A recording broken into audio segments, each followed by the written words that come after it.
Finally, for folks who are watching this on Reedy Blair Entertainment Media, readyblairmedia.com, here's how it all worked out. I would say maybe a month, 6 weeks ago, maybe a little bit more. I'm going through TikTok. I see the brother with the glasses singing, Yeah. and he's got this amazing voice. And then I'm hearing the rest of the band on this cool song that could have been released in the 70s, 80s, maybe the 90s, but I think the 90s were a little bit tough. 2000s, and of course, today, I'm like, who the bleep are these guys? Because they sound cool and look great. We have been trying desperately to try to make this interview happen. Finally, I get this. We Yeah. finally get the interview. Guys, thank you so much for your patience, and thank you so much for doing this interview with me.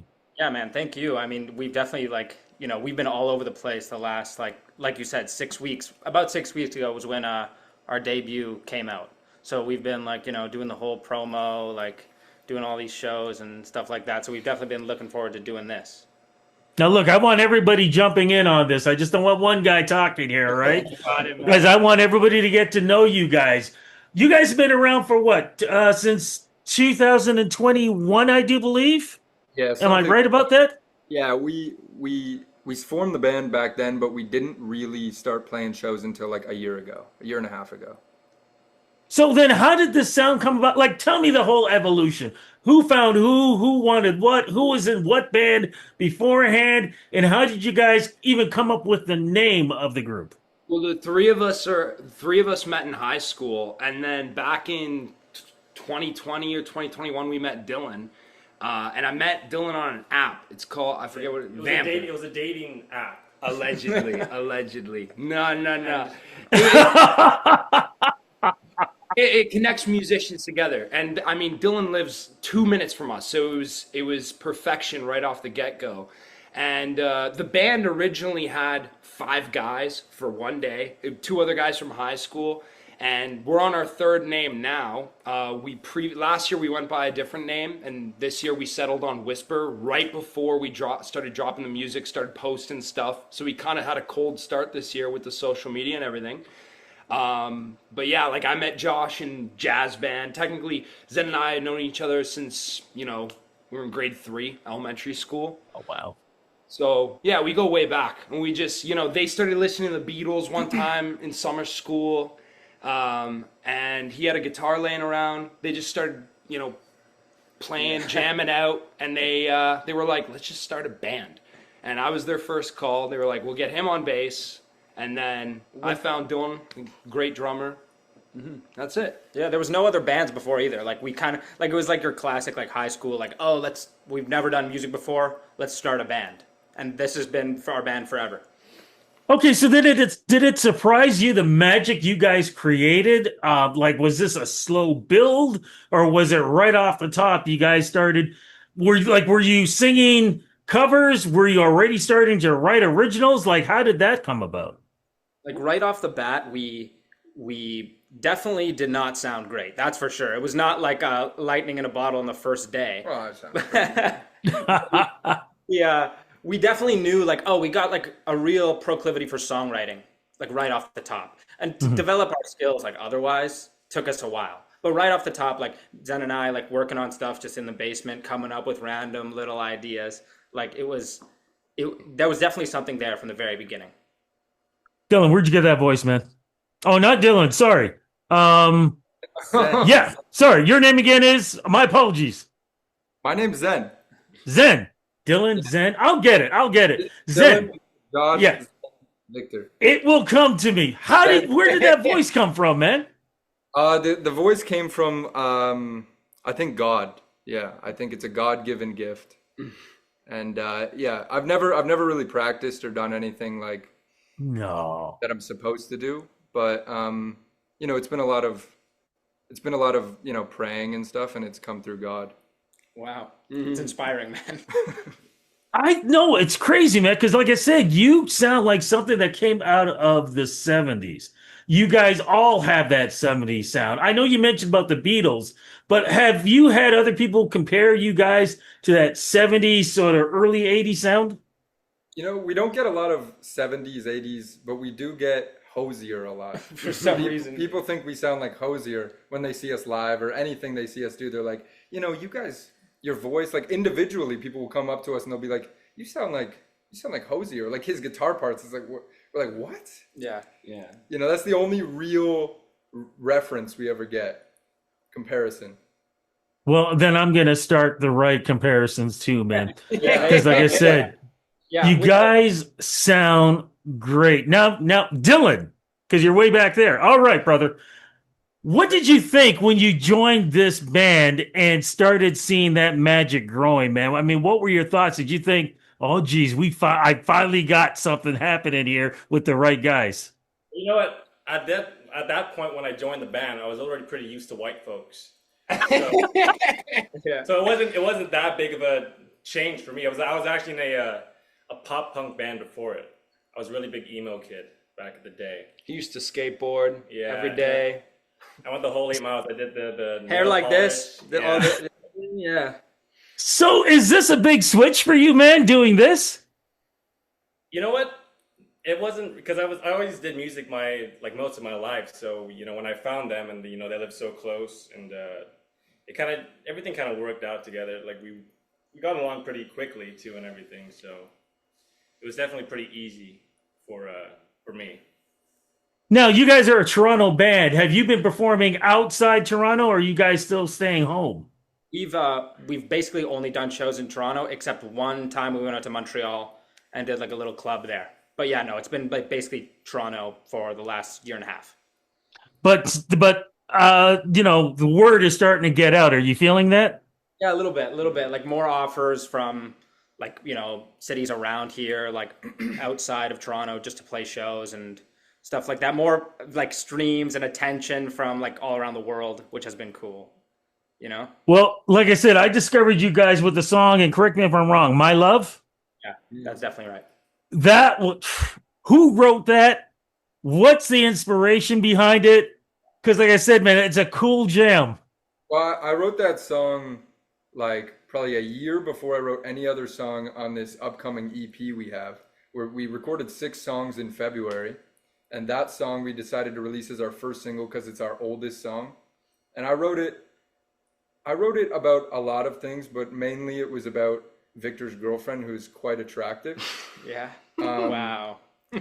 And this is... Oh, wait. I'm going to stop here. Are you dead serious about this? Yeah, look at my face. This is actually my first time telling him. I haven't told him yet, but his girlfriend I was really into at the time. Oh, look at that. Did I do that? It gave you a thumbs up? Yeah, it gave you a thumbs up. Yeah. Okay, Yes. Must be true. Yes. Anyway, the point is that, it's kind of not really about anything, but it is, This is actually And my who first did? time telling him it's making me kind of nervous, but They're no longer together. The girlfriend from that time. yeah. Where was the video recorded? Was that a live show or? The music video, we got so lucky. We got in touch with Fatty Soprano. I don't know if you know him. No. He's like a relatively well-known music video director from around Toronto, mostly known for like hip hop and R&B. Somehow we got in touch with him. I sent him the song because we already had it mastered by that point, and he was like, "Oh, I love this," and I was like kind of surprised that he answered. And then no, we did the video we did a full out at a Lighting studio. at a lighting studio, yeah, and then like at my house. Yeah. It looks cool, man. And I understand. Is there a new single out right now? Yep, MoonShine just came out last week. And what's that one about, man? What's Moon? Can I tell this? I love this story. Okay, yeah. So MoonShine, Zen and I wrote together. It was My Love was the first song we wrote for the EP like a year and a half ago or whatever. MoonShine we literally wrote a week before we got like into pre-production for this EP. This is the beginning of this year. Me and Zen were like, we need another pop song for this EP. Like we didn't really have another like catchy like upbeat pop tune, right? And we didn't really want to write one. So we're like, we'll write one, but we'll make it by far the saddest song on the EP, but no one will know. Lyrically. Lyrically it's the saddest, but it sounds so happy. So it's about Zen back in the day when he used to get a bottle of whiskey and go walking through the snow and sit in the park and ponder his thoughts. Wow. Would never have thought that, man. But I'll tell you something.